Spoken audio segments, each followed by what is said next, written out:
Okay, reassembling of the AB-10 real quick. This is the second firing pin I've had, and I've had to replace this firing pin because it broke. Whenever you disassemble your weapons for cleaning, I would always check everything. Check your firing pin, make sure your tip isn't rounded or broke. Check every piece. Like this has a ball detent. Make sure that ball detent still moves. Make sure there's a spring that goes through here. Make sure that hole is clear. Make sure your springs are all still nice and strong. Make sure the spring guides are still nice and good. Okay. Now I'm going to go ahead and reassemble this weapon for you. Again, the first thing that you take out is always going to be, or the last thing that you took out is going to be the first piece you put back in. So the last thing we took out was this bolt. So we're going to put that back in. Easy way to remember is that's where the charging handle goes. So that's where it needs to go. So you stick that in there, and hopefully you got some place to hold on to it on the inside where you can adjust it. Line up that hole. Stick this back in there. Just like so. Now your bolt's not going to roll around. Not going to fall out. Firing pin's next. I'm going to go ahead and push this all the way back, get a better shot, and just drop the firing pin in. Firing pin fell on in. This piece, I don't know what you'd call this. I have no idea. Probably a disconnector. The actual striker. It fits in here like so. It grabs hold in between. Pull the firing pin back out. It grabs hold in between the firing pin like so. So it actually is one thing that actually moves the firing pin. So you want to make sure that's in there good, or else you're not going to be able to shoot this anymore. That hole is for one of the two pins, or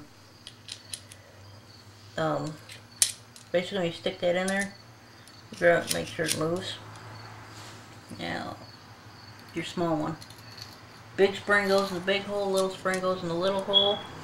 You slip that down in there.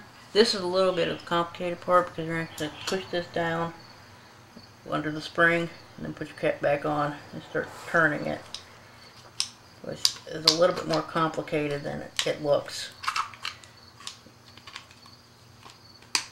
Because if you don't have it even, you know, your threads are going to be off.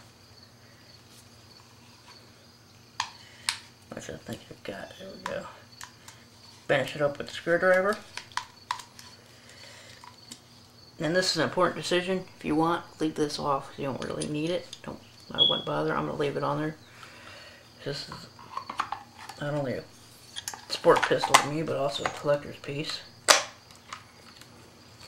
Make sure that bolt hole lines up. Take your pin.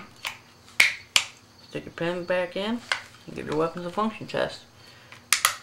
That moves. Comes back. Fires. Comes back. Goes on save. The test will go full automatic, which it should not, but if you screw something up it might. Pull it back, pull the trigger. Pull it back, send it forward. Release your trigger, you hear a click. Pull the trigger, you hear a click. There you go. So it does function. And that is the AB-10. I've heard a lot of people say these things are junk, and well, I wish I could argue with you all the way about that, but I really can't. It's not very accurate. It's way too big to be a defensive pistol, other than maybe your house, but you don't want to be on the news, you know, with this in your hands that you just shot somebody. But it's great for sport shooting. It's great for target shooting. I also like to use this to introduce people to shooting because it's so big and so heavy that it's not very much recoil. So there's your AB-10.